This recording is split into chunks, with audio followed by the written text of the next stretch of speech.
Welcome to my channel, INTJ Island. Today, I'm going to discuss the difference between being a caricature or an authentic INTJ. Recently, a viewer, Andrew Taylor, expressed a concern that MBTI could be used to create a phony or restricted persona in someone who was seeking to understand himself by studying the personality types. I appreciate his taking the time to post his thoughts, and his point is valid. When I was in the Navy, some of the sailors would joke, "If it doesn't fit, force it."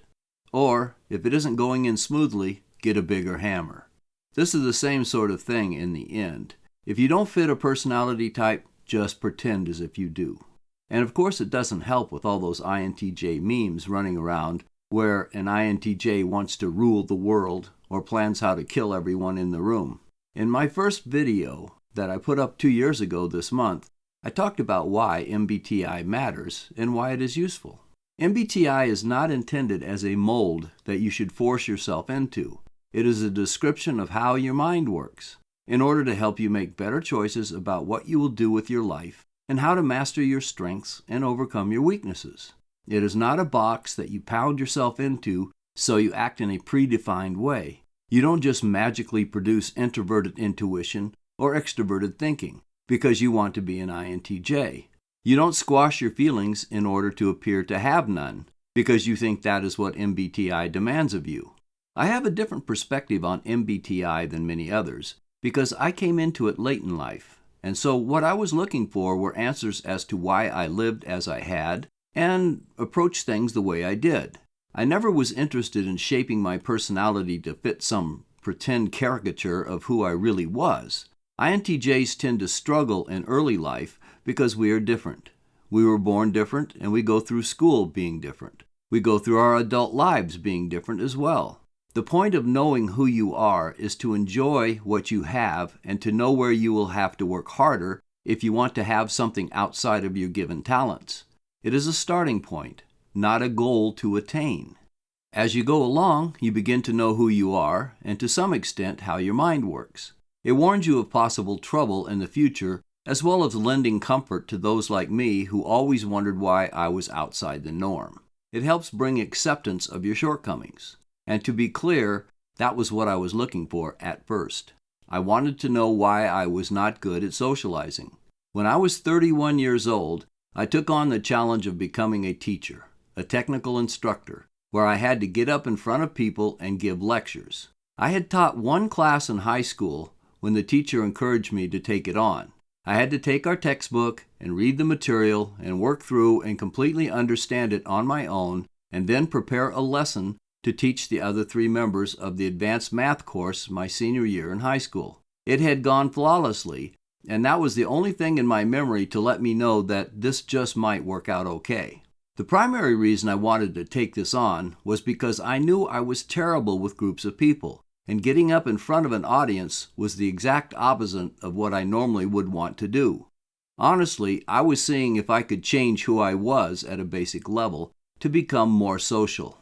Instead, what this experiment did was to show me how I could use who I was in order to be a better teacher. And today I can say without hesitation that an INTJ can be a superb teacher, not because he changes who he is, but because who he naturally is can teach very effectively.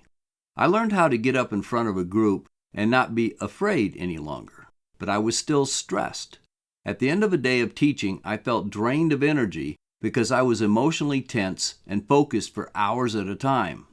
I was lucky I had a wonderful wife and 2 sons who brightened my world, and the stress drained away quickly once I got home. The fact I established for myself was that I couldn't change my basic nature, but that nature had nearly unlimited, untapped potential to do things that I never thought possible. This is one of the things I have striven for over the past 2 years of making videos, to help others not give up their target goals simply because they didn't think an INTJ would be good at it. INTJs are not some rigidly defined toy masterminds. We are vibrant, thinking, talented people who can do just about anything we set our minds to. What knowing who you are as an INTJ can do for you is that it will tell you in advance where you will have to work extra hard and where you should be strong and can more readily excel. There's a lot of crazy stuff out there about INTJs, and this unfortunately is taken to heart by too many impressionable minds. As a rule, INTJs tend to be stubborn and independent thinkers. So, I am guessing that most of you see through the silliness that is floating around the internet about INTJs. You might find the caricature INTJ memes to be amusing, but you don't take them seriously.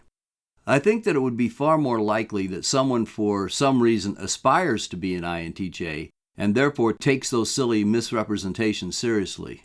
When I put up the dangerous romance video, one of these unfortunates got very upset, apparently because he thought my showing the vulnerability of INTJs would blow his INTJ image out of the water.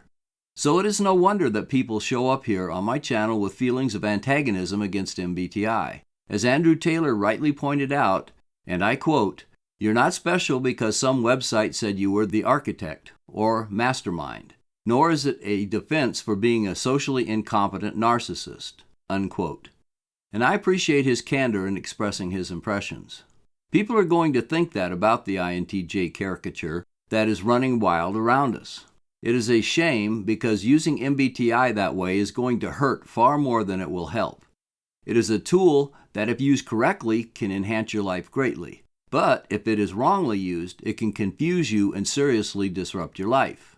I would appreciate it if you would share your ideas in the comment section about MBTI and the INTJ personality type, how you have found it to be useful and how it might have caused problems for you or someone you know. If you enjoyed the video, please click like. And if you haven't subscribed yet, please do. If you click on the bell, you will also receive notifications when I put up a new video. Thank you for watching, and I'll see you next time.